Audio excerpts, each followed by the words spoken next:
พี่น้องมื้อนี้ก็กลับมาเยี่ยมยามน้องมิกกี้คือเก่าป้าน้องสบายดีเด้อค่ะ ไอ้นี่เนี่ยป้าพี่น้องยังจำได้บ่ว่าคลิปก่อนเขาก็ลงไปกะกะโอ้โหมีคนสนใจหลายพี่น้องก็เลยมี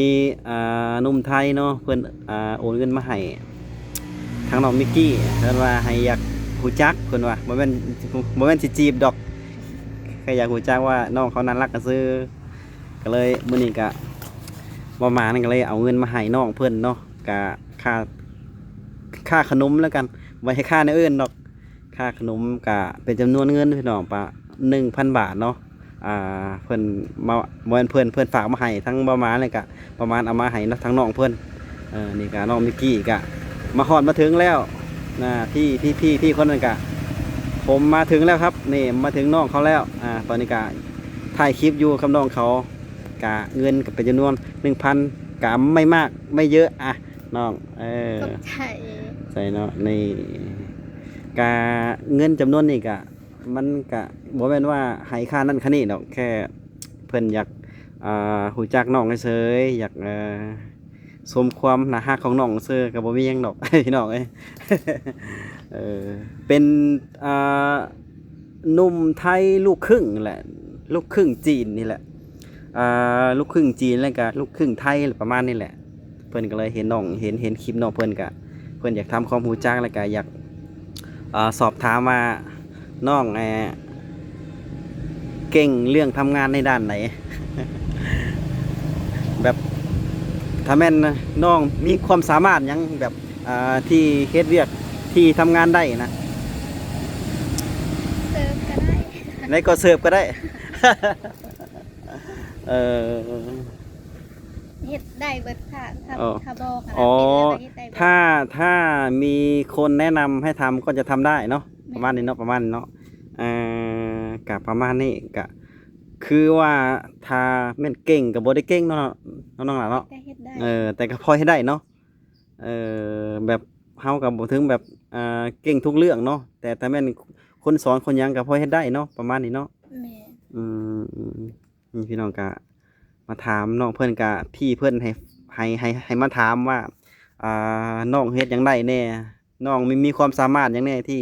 จะเฮ็ดเวียกเฮ็ดหยังได้นะเพิ่นถามคือตอนนี้น้องยังเรียนเนาะประมาณช่วงนี้เหมาะแม่น อ๋อยังเรียนอยู่บ่ แม่ อืม จังน้อยกับเปิดเทอม อ๋อเรียนกับประมาณจักอีก2 ปีเพิ่นจบเนาะแม่นบ่ ปีสองปี ปี2 ปีจบม.6 ปีหน้าปีสมานี่บ่ แม่น ม.6แล้วก็ม.7เนาะ แม่น คือแบบน้องเพิ่นยังเรียนอยู่เรื่องเก่งเรื่องทำงานก็มันก็บ่ได้เก่งเนาะถ้าแม่นมีคนแนะนำให้เฮ็ดก็เฮ็ดได้เนาะ แม่น ประมาณนี้เนาะ ก็เป็นไหว โอ้ก็เป็นไว้นำก็นี่แหละเพิ่นให้มาถามก็จักสิถามหยังแค่เพิ่นฝากมาถามซื่อสิประมาณนี้แหละพี่น้องโอ้แต่มื้อนี้เพิ่นรู้สึกว่าเพิ่นแต่งตัวได้มื้อนี้ เออแต่งตัวอะเห็นเพราะว่าเฮาทักมาหาก่อนเนาะแม่นบ่ทักบอกก่อนเนาะแต่เมื่อคืนเนาะทักมาเนาะแต่ง ว่า มืออยู่ โอ้แต่งซุมื้อเนาะโอ้แต่มื้อนี้เป็นมื้อสวยพิเศษได้อมื้อนี้ เออมื้อนี้กลับมาหาน้องอีกเพิ่นเทื่อนึงพี่น้องเพราะว่ามีคนอยากให้มาก็เลยกลับมาหาน้องอีกเทื่อนึงเนาะเดี๋ยวคลิปนี้ออกไปกะถ้ามีคนให้มาหาก็สิมาหาคือเก่าแหละถึงคนสิบ่มาให้โอ้ยบ่ต้องไปแหละข่อยก็ยังสิมาคือเก่า แบบมาก็ต้อนรับอยู่ติมากันเนาะ ตอนฮับต้อนรับเนาะประมาณนี้พี่น้องเพิ่นก็ต้อนรับอย่างดีมายามใดเพิ่นก็แบบเพิ่นก็บ่ได้ไปไสเนาะ แม่นอยู่ตลอดประวัติใครนำเคยเลย อ๋อยกเว้นแบบมีเวียกมีหยังเนาะไปเนาะ แม่ส่วนหลายก็อยู่น้ำเอื้อยตลอด ประมาณคือเฮาโทรมาหาก็บ่แม่นโทรศัพท์เพิ่นเองดอกโทรศัพท์แม่เพิ่นย้านมาลิ้นนำ อันนี้ลงช่อง YouTube เด้อนี่ฮะบ่แม่นลงในเฟซเด้อนี่ฮะผู้ใดอยู่ใน ในFacebook ก็อยากเข้าไปเบิ่งคลิปเต็มก็ได้อยู่ในช่อง YouTube พี่น้องก็ซื้ออันเดียวกันแหละเดี๋ยวเฮาสิแปะลิงก์ไว้ให้ข้างล่างทั้งเทิงก็ได้เฮาสิแปะลิงก์ให้พี่น้องก็กดเข้าไปเบิ่งได้คือว่ามื้อนี้อากาศดีเนาะล่ะเนาะจังว่าฝนสิตกว่ามันจักตะแรงนี่ฮะ คิดว่าฝนสิตก คือเขามามื้อก่อนน่ะก็ ฝนตก ฝนตกเนาะ อ่ะ ผู้เขาอยู่ในหม่องนั่นแหละเนาะ 2-3 สุขศาลานั่นแหละคือหวังว่ามื้อนี้ก็สิบ่ตกแล้ววะมื้อนี้ น่าจะบ่ บ่ตกเนาะแต่อ้ายผ่านมาเปียกแล้วทางก็แห้งนี่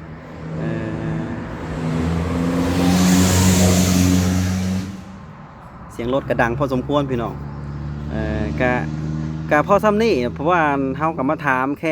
ค่อยากเพิ่นให้มาถามว่าเนาะมีความสามารถหยังซื่อก็คือถามว่า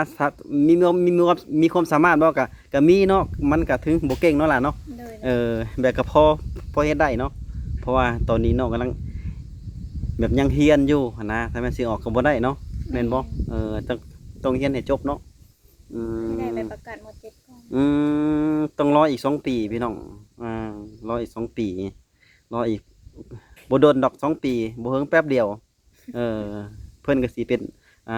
ป็นผู้ใหญ่ขึ้นจักหน้อย ความคิดเพิ่นอาจจะเปลี่ยนก็ได้เนาะเปลี่ยนจากที่เฮาบ่อยากเฮ็ดหยังบางทีเฮาก็อยากเฮ็ดเด้หลังจากเฮาเรียนจบแล้วก็มันหาทางไปได้เฮาก็ได้แต่ตอนนี้ก็ยังเรียนอยู่ก็ยังซอยในเฮือนในชานเนาะคือว่าซอยเอ้ยขายน้ำขายหยังเนาะประมาณนี้เนาะแต่ละเทื่อก็มาก็เห็นน้องตลอดเด้มาแต่ละเทื่อก็ยกเว้นห้านเพิ่นปิดเนาะแม่ถ้าปิดบ่เห็นไผเนาะถ้าปิดล่ะ เครื่องเบิดกระปิดหลังจากฝนตกบ่ได้น้ำก้อนเลย ถ้าแม่นแบบฝนตกฝนหยังก็บ่เปิดเนาะก็ปิดไว้เนาะถ้าฝนตกหรือว่าฝนตกน่าจะมีเวียกมีหยังเพิ่นไปธุระเพิ่นน่าจะปิดเนาะประมาณนั้นเนาะ โดย นั่นแหละพี่น้องก็มาถามก็บ่แม่นก็มันบ่แม่นแบบเรื่องนักอกนักใจหรอกมาถามแค่เพิ่นอยากรู้เฉยๆว่าเพิ่นอยากรู้ว่าน้องเก่งในด้านใดจะซื้อถามว่าเก่งเฮาก็บ่ฮู้ว่าเพิ่นสิเฮ็ดเก่งซำใดแต่ก็พอเฮ็ดได้เนาะล่ะเนาะประมาณนั้นเนาะอันนี้ก็กลับมาหาน้องเทื่อนึงรู้สึกว่าลมมื้อนี้ฮะ วิวดีเด้อเพิ่นพี่น้องโหห้านเพิ่นก็บ่แม่นห้านเพิ่นห่านเอื้อย ห้านเอื้อยเนาะ โดย ห้านเอื้อยอันนี้ก็เฮือนเพิ่นเด้เป็นบ่เฮือนน้องบ่นี่ฮะ ยังบ่แล้ว โอ้คือเฮือนแม่เนาะบ่แม่น แม่กับพ่อ แม่กับพ่อบ่แม่นแม่กับพ่อดอกเฮ็ดไว้ให้ลูกเขาแหละ เฮือนเพิ่นก็ยังบ่แล้วเนาะแต่คือว่าเนาะช่วงบ่แม่นช่วงนี้คือว่าเนาะมันเศรษฐกิจบ้านเฮาเนาะหล่ะเนาะก่อนสิได้เฮือนหลังหนึงบ่แม่นง่ายเด้เฮ็ดเฮือนหลังหนึงแล้วต้องมีเงินหลายแล้วมีเงินอย่างต่ำ500,000ไปจังเฮ็ดเฮือนแล้วมีเงินต้อง500,000อันนี้ก็เฮือนเพิ่นเด้อเฮือนกำลังสิเฮ็ดพี่น้องเฮือนน้องเพิ่นโอ้กำลังใหญ่เติบได้เนาะล่ะเนาะ เฮ็ดหลังยัง หลังใหญ่โพดมันนานแล้วเนาะปาด4 ห้องหรือ5 ห้อง5 ห้องเนาะ5 ห้องเพราะว่าเพิ่นมีลูกสาวจักคน5 คนบ่ แม่น ฮะโอ้5 คนลูกสาว แม่น ปาโตนี่แหละพี่น้องกะมื้อนี้กะมาสัมภาษณ์เพิ่นเนาะมาบ่แม่นมาสัมภาษณ์มาถามน้องว่าเฉยๆว่าเพิ่นเฮ็ดเก่งในด้านใดพี่น้องกะถามเพิ่นซ้ำนี้เด้อล่ะเด้ออยู่ดีมีแฮงนะบ๊ายบาย